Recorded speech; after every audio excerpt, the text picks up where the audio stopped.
The Veth Collective had destroyed 17 worlds in the last 100 years. They moved through space like a dark cloud, their ships blocking out the stars wherever they went. No planet had ever survived their arrival. No species had ever escaped their hunger. Commander Illith 9 stood on the bridge of her flagship, the Silence Absolute. She watched the blue planet grow larger on the screen in front of her, Earth. She had read the reports about this world. It was nothing special, just another ball of rock and water, filled with creatures who thought they were important. "Tell me about them," she said to her tactical officer. Kresh 7 pulled up the data on her console. 8 billion life forms. They call themselves humans. They have basic nuclear weapons and primitive space travel. They have been to their moon a few times. They have sent small robots to nearby planets. Nothing impressive. Illith 9 made a clicking sound with her mandibles. This was how the Veth showed satisfaction. "How long until we can begin?" "The dampening field will be ready in 3 hours. After that, 72 hours for complete absorption." The Veth did not kill the planets they conquered. That would be wasteful. Instead, they absorbed everything. Technology, resources, knowledge, genetic material. Everything useful became part of the collective. Everything useless was discarded. It was clean. It was efficient. It was the Veth way. Illith 9 had done this many times before. She remembered the green world of Kethris, where the inhabitants had tried to fight with plasma weapons. She remembered the ocean planet of Ural 6, where the creatures had hidden in the deep water. She remembered the machine world of Nexus Prime, where artificial intelligence had begged for mercy in 17 different languages. None of it had mattered. The Veth always won. "Begin deployment," she ordered. 300 ships moved into formation around Earth. They spread out like the petals of a black flower, each one taking its position with perfect precision. The Veth worked as one mind. 17 billion consciousness linked together in a single network. They did not argue. They did not disagree. They simply acted. On Earth, people started to notice. The first reports came from astronomers in Chile. They saw the ships blocking out the stars in the southern sky. Within minutes, the news spread around the world. Television stations interrupted their programs.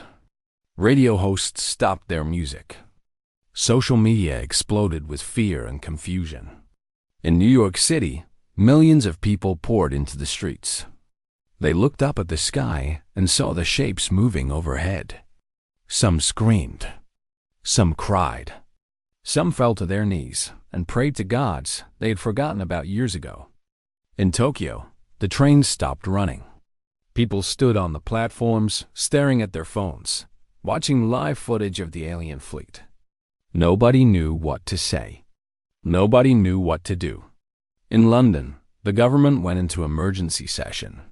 Military leaders demanded action. Scientists demanded communication. Politicians demanded answers that nobody had. But it did not matter what the humans did. The Veth were already moving forward with their plan. The dampening field activated at exactly midnight, Greenwich Mean Time. It spread across the planet like invisible ink, covering everything in its path. The effect was immediate. Power grids failed across every continent.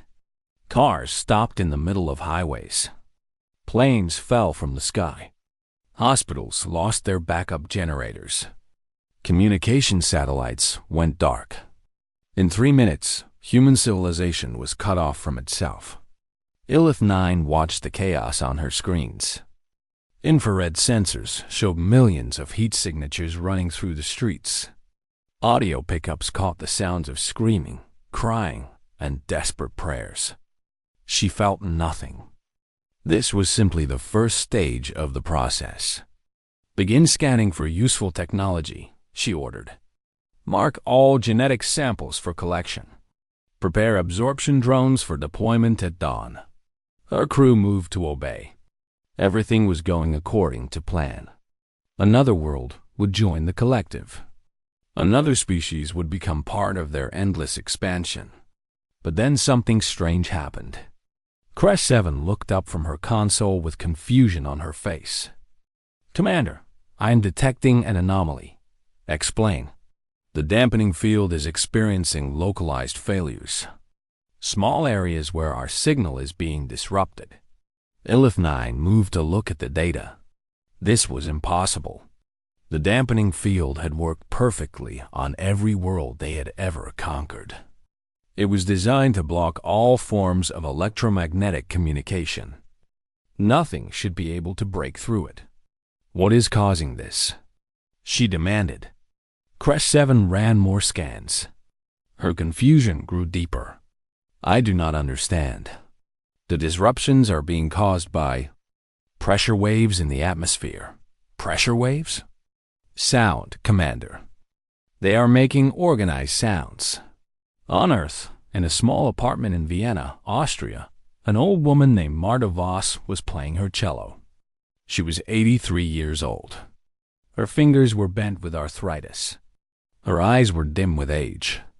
But her hands still remembered how to find the strings. Her heart still remembered how to feel the music. When the power went out, she had not panicked. When she saw the shadows in the sky, she had not run.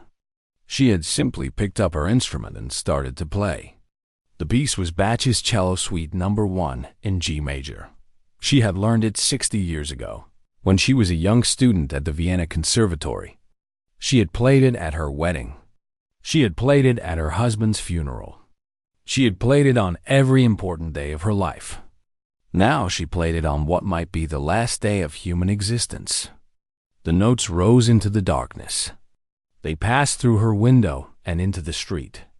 They mixed with the screams and the crying and the sounds of chaos. But they did not disappear. They kept going. They kept rising. And somewhere above the clouds, the Veth sensors picked them up. "What is this?" Ilith 9 asked, staring at the data. "What are they doing?" Nobody in the collective had an answer. They had conquered 117 worlds. They had absorbed thousands of species. But they had never encountered anything like this. They had never encountered music. Marta Voss did not know that anyone was listening. She played because playing was all she knew how to do when the world fell apart. Her apartment was small and dark. The only light came from a single candle that she had found in her kitchen drawer. The shadows danced on the walls as her bow moved across the strings. Outside her window, she could hear people running and screaming. She could hear car alarms that had somehow survived the power failure. She could hear the deep hum of the alien ships that filled the sky. But inside her apartment, there was only the music. She had been playing for 2 hours now. Her fingers hurt. Her back ached. Her old body was telling her to stop, to rest, to accept what was happening. But Marta had never been good at accepting things. She had survived too much in her long life to give up now. She remembered the stories. Her grandmother had told her about the war. She remembered hiding in basements while bombs fell on the city. She remembered the sound of tanks rolling through the streets. She remembered the silence that came after, when everyone was too afraid to speak. Music had saved her then. It would save her now. Across the city, other people were starting to do the same thing. A young man named Stefan had found his old guitar in his closet. He had not played it in years, but his fingers still remembered the chords. He sat on his balcony and strummed a simple song that his father had taught him when he was a child. A group of children in an orphanage had gathered in the main hall. The power was out and they were scared. But one of the older girls had started singing a lullaby, and soon all of them joined in. Their small voices rose into the darkness, fighting against the fear that filled the air. A street musician named Carl had dragged his piano out of a club and into the middle of an intersection. People ran past him, too terrified to stop. But he played anyway. He played Beethoven and Mozart and songs he had written himself. He played until his fingers bled. None of them knew that their music was doing something impossible. On the Silence Absolute, Commander Ilith9 was facing a crisis she did not understand. The dampening field was failing. Not completely, but in dozens of small areas across the planet. Each failure was centered on a source of organized sound.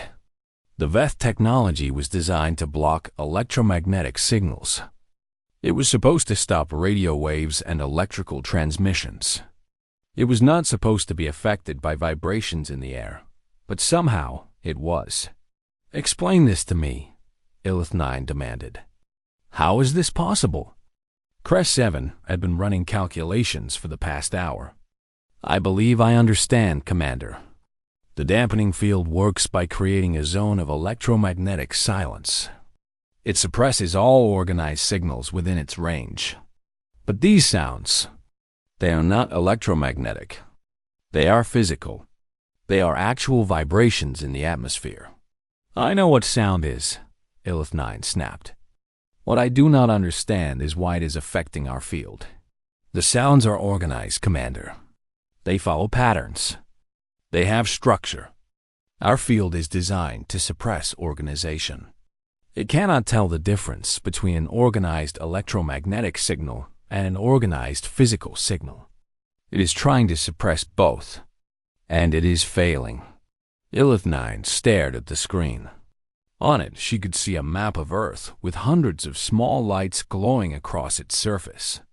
Each light represented a source of music, and each light was a hole in the Veth dampening field. "This is impossible," she said. "We have conquered 117 worlds. None of them ever did this. None of them had music, Commander." The word hung in the air between them. Music. The Veth knew the concept. They had absorbed data about it from human satellites, but they had never experienced it. They had never understood why any species would waste energy creating organized sounds that had no practical purpose. YL Leth-9 turned to her communication officer. "Open a channel to the collective. I need guidance." The connection formed instantly. 17 billion minds linked together across light years of space. Ilith9 shared her data, her confusion, her concern. She expected answers. She expected solutions. What she got was something else entirely. The collective was curious.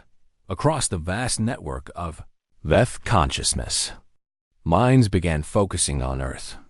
They listened to the feeds from the Silence Absolute. They heard the sounds that were breaking through the dampening field. And something strange began to happen. Individual Veth started to have preferences. Crest 7 found herself drawn to the deep sounds of the cello. There was something about those low notes that made her feel calm. She did not understand why. The Veth did not have feelings. They had functions. A weapons officer named Vorn 12 became fascinated by the guitar music from Stefan's balcony. The patterns were so simple, but they fit together in ways that pleased him. He started analyzing the mathematical relationships between the notes. A navigation specialist named Thresh4 could not stop listening to the children singing in the orphanage. Their voices were untrained and imperfect, but there was something in them that she had never heard before. Something pure. Across the fleet, Veth officers were experiencing the same thing. They were not just observing the music. They were responding to it. They were being changed by a dot, and they did not know how to stop Dot in Vienna. Marta Vuss finally took a break. Her fingers were cramped, and her candle was burning low. She set down her bow and flexed her hands, trying to work out the stiffness. Through her window, she could see the huge shadow of an alien ship hanging over the city. It had not moved in hours. It had not fired any weapons. It was just there, waiting. Marta did not know if her music was making any difference. She did not know if anyone could even hear her. But she knew that she was not ready to stop.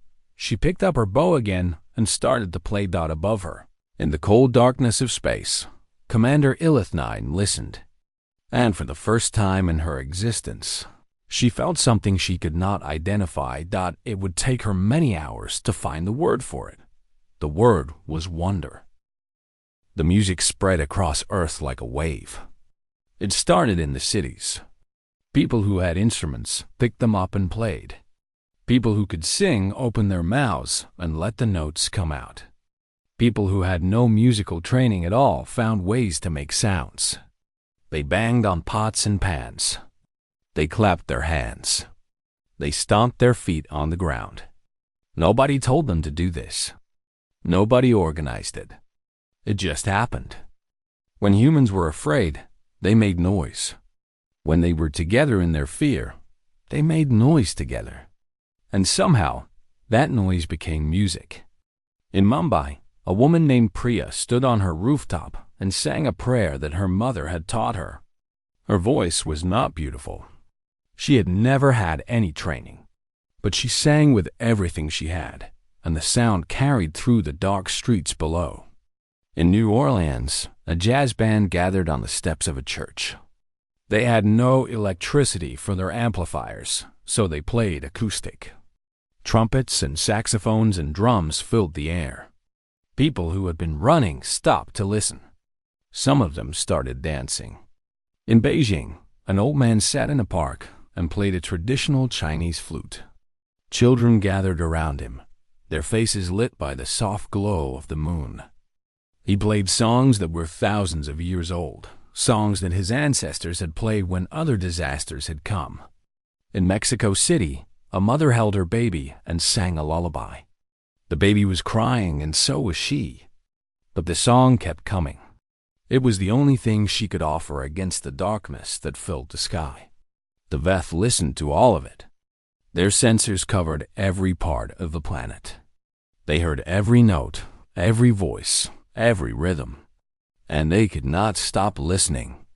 Something was happening to them. Something was changing inside their shared consciousness.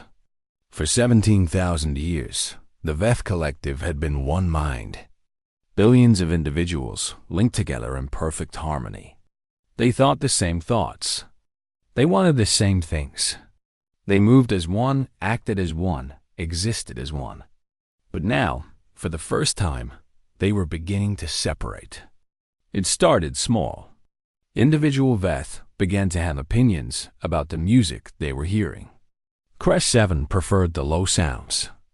Vorn 12 preferred the complex patterns. Thresh 4 preferred the human voices. These preferences should not have existed. The collective did not have preferences. The collective had purpose. But the music was creating something new. It was creating difference. Commander Ilithnine could feel it happening. The neural links that connected her to the rest of the collective were starting to strain. For the first time in her existence, she could feel the boundaries of her own mind. She could feel where she ended and others began. It was terrifying. It was also something else, something she did not have a word for. What is happening to us? She asked, and her voice was not steady. Crest 7 looked up from her console. Her eyes were different now. They held something that had never been there before. Individual expression. I think, Crest 7 said slowly, we are becoming ourselves. The collective was in chaos. Across hundreds of ships and thousands of light years, Veth minds were experiencing the same thing. They were hearing the music from Earth, and they were responding to it in different ways. Some found peace in the gentle melodies. Some found excitement in the fast rhythms. Some found sadness in the minor keys. For a species that had never known individual emotion, this was overwhelming. Some Veth tried to shut out the sound. They turned off their sensors and retreated into the familiar silence of the collective. But it was too late. The music had already entered their minds. It echoed in their consciousness, even when they could not hear it. Others embraced the change. They listened more closely, trying to understand why certain sounds made them feel certain ways. They began to share their experiences with each other, not as data, but as feelings. For the first time in their existence, they were having conversations instead of just exchanging information. And some, like Ilith9, were caught in between. She could feel the old ways slipping away. She could feel the collective breaking apart around her. Part of her wanted to fight it, to restore the unity that had defined her species for so long. But another part of her, a new part, wanted to know what would come next. On Earth, Marta Voss had been playing for 12 hours. Her fingers were bleeding now. The strings of her cello were stained red. But she did not stop. She could not stop. Other people had joined her. In her building, in her neighborhood, across the whole city, people were making music. They had no way to communicate with each other. The power was still out. The phones were still dead. But somehow, they were playing together. A teenager 3 floors down was beating a rhythm on an old drum. A family across the street was singing a folk song in a language Marta did not understand. Somewhere in the distance, she could hear a church bell ringing over and over, adding its voice to the chorus. Marta did not know what was happening in the sky above her. She did not know that the alien fleet had stopped its advance. She did not know that the most powerful force in the galaxy was being torn apart by the simple act of humans making sound. All she knew was that she was not alone. And in that moment, that was enough. Above the Earth, Commander Ilith9 made a decision. It was the first decision she had ever made by herself, without the guidance of the collective. It was small, almost insignificant, but it changed everything. She decided to keep listening. 3 days had passed since the Veth fleet arrived at Earth. 3 days since the dampening field went up. 3 days since the music started. The collective was falling apart. YL Leth-9 stood alone on the bridge of the silence absolute.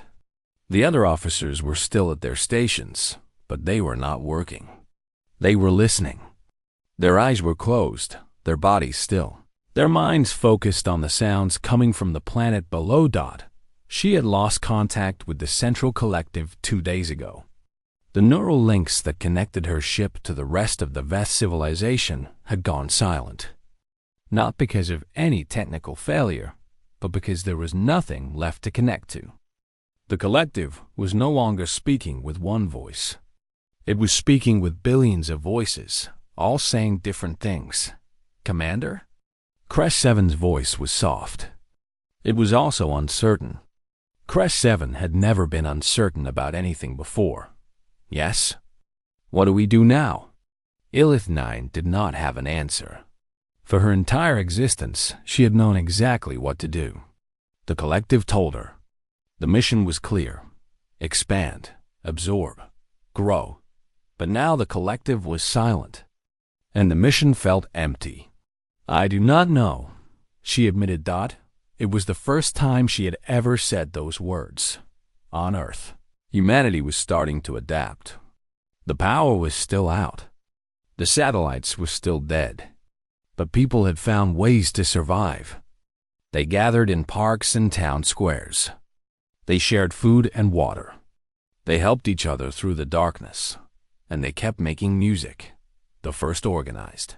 Concerts started on the 4th day.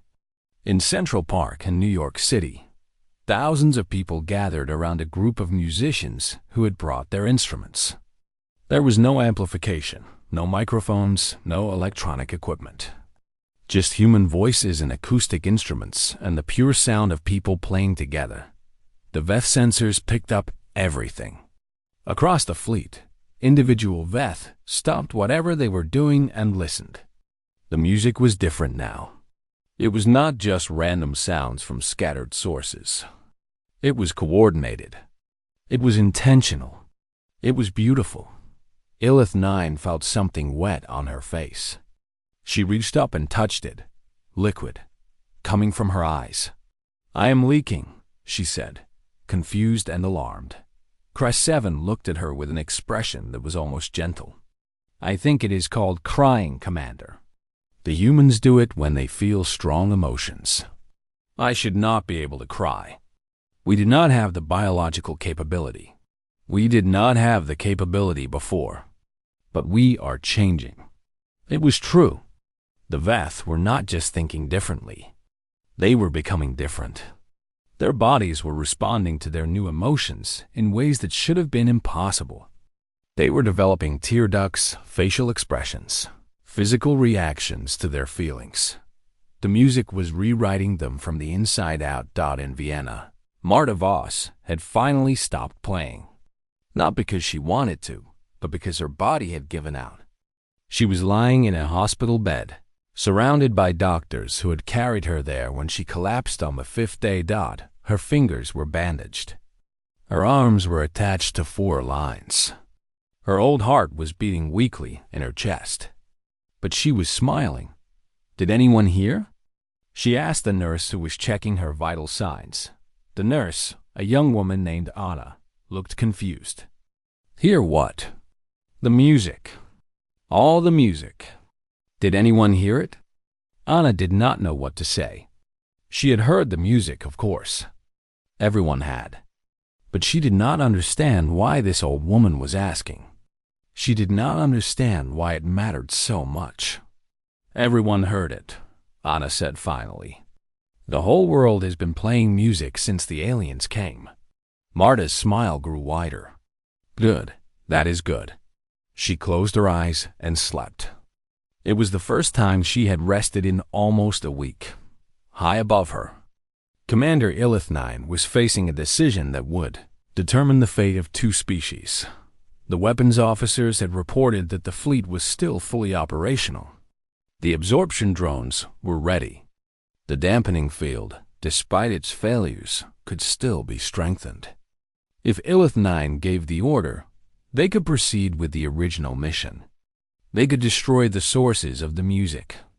They could silence the planet. They could restore the collective, but she did not give the order. Instead, she opened a channel to every Veth ship in the fleet. It was not a neural link. It was a simple audio transmission. The first time any Veth had ever communicated using sound. This is Commander Ilith-9 of the Silence Absolute, she said. Her voice was strange to her own ears. She had never used it before. I am speaking to all Veth who can hear me. I am speaking to all Veth who have been changed by what we have heard. She paused. In the old days, the collective would have told her what to say next. But the collective was gone. She had to find the words herself. For 17,000 years, we have absorbed other species. We have taken their technology, their knowledge, their very existence. We believed this was the path to perfection. We believed this was evolution. Another pause. Around her, the bridge crew was watching with wide eyes. They had never heard their commander speak like this. But we were wrong. The humans have shown us something we never knew we were missing. They have shown us the beauty of individual expression. They have shown us the power of creating something just for the sake of creating it. They have shown us what it means to be truly alive.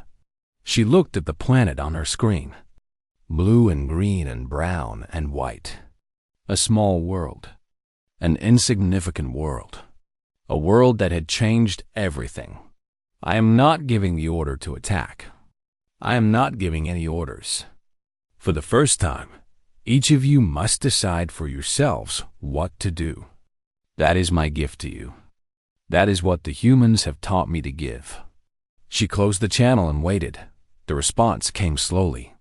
One by one, the weapon systems across the fleet powered down. One by one, the absorption drones returned to their base.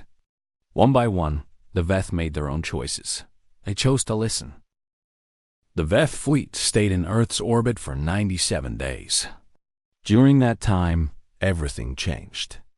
The dampening field was lowered on the 10th day. Power returned to the planet. Communications came back online. Humanity looked up at the sky and saw that the alien ships were still there, but they were not attacking. Nobody knew why. Nobody understood what had happened. The governments of the world argued about what to do. Some wanted to fight. Some wanted to hide. Some wanted to try to communicate. In the end, it was the musicians who took the first step. A group of artists and performers gathered in Geneva, Switzerland. They were not politicians or soldiers or scientists. They were just people who made music. They sent a simple message up to the fleet, transmitted on every frequency they could think of. "We would like to play for you. Will you listen?" The response came 3 hours later. A single word, translated into every human language. Yes, the first contact concert took place in an open field outside Geneva. Millions of people watched on television as 300 musicians gathered under the stars. Above them, visible to the naked eye, the Veth ships hung silent and still. They played for 6 hours. Classical music and jazz and rock and folk songs from every culture on Earth. Drums from Africa, and flutes from Asia and guitars from the Americas. Human voices singing in 100 different languages. And somewhere above them, the Veth listened. Commander Ilith 9 stood at her observation window and watched the lights from the concert below. She could hear every note through the ship's sensors. She could feel the vibrations in her chest. She could taste the emotions in the air. "It is beautiful," she said. Crest 7 stood beside her. "I have been trying to understand why. Why does this organized sound affect us so deeply? What is the scientific explanation?" Ilith 9 shook her head. It was a human gesture that she had learned in the last few weeks. "I do not think science can explain it. I think that is the point." On the 32nd day of the vigil, as humanity had begun to call this time, Marta Voss died. She passed away peacefully in her sleep, in the same Vienna apartment where she had first picked up her cello. The doctors said her heart had simply given out. It had been working too hard for too long. But there was a smile on her face when they found her. The news spread quickly. Someone had discovered the recordings that various neighbors had made on their phones before the power went out. They had captured the sound of her playing through those first terrible hours. They had captured the music that had started everything. Within days, Marta Voss became the most famous musician in human history. Not because she was the most talented, not because she was the most famous, but because she had been the first. When the darkness came, she had not run. She had played. On the 65th day, the Veth sent a delegation to Earth. 3 small ships landed in the field outside Geneva. The whole world watched as Commander Ilith 9 stepped out onto human soil. She was taller than any human, with gray skin and multiple eyes and mandibles that clicked when she spoke. She was terrifying to look at, but she was carrying a cello. It was not a good cello. The Veth had only just started learning how to build instruments. The strings were made from materials that did not quite work right. The body was shaped slightly wrong, but it made sound. It made music. Ilith 9 walked to the center of the field and sat down. She placed the cello between her legs, as she had seen humans do in the videos she had studied. She drew the bow across the strings. The sound was awful. Scratchy and rough and completely out of tune. But she kept playing. She played the first few notes of Bach's Cello Suite No. 1 in G major, the same piece that Marta Voss had played on the first night. She played badly. She played with no technique and no skill. But she played with everything she had. When she finished, there was silence. Then, slowly, the humans began to applaud. It started with a few people and spread until the entire field was thundering with the sound of hands coming together. Ilith 9 stood up and faced the crowd. Her translator device converted her clicking speech into human words. For 17,000 years, the Veth Collective absorbed other species. We took everything they had and made it our own. We believed we were growing. We believed we were becoming stronger. But we were only becoming larger. We were not becoming better. She paused. In the crowd, people held their breath. Your music has shown us something we had lost. The collective was powerful, but it was empty. We had forgotten what it meant to create something beautiful just for the sake of beauty. We had forgotten what it meant to express ourselves as individuals. We had forgotten what it meant to feel. She looked down at the cello in her hands. We cannot give back the species we have absorbed. They are gone forever, but we can give you their gifts. Every piece of technology, every work of art, every story and song and scientific discovery from 117 civilizations. We will share them all with you. The crowd erupted in noise. Cheering and crying and singing all mixed together. Illith 9 stood in the middle of it and let the sound wash over her. 3 months later, the Veth fleet departed from Earth. They left behind a library of knowledge that would take humanity centuries to fully understand. They left behind technology that would transform civilization.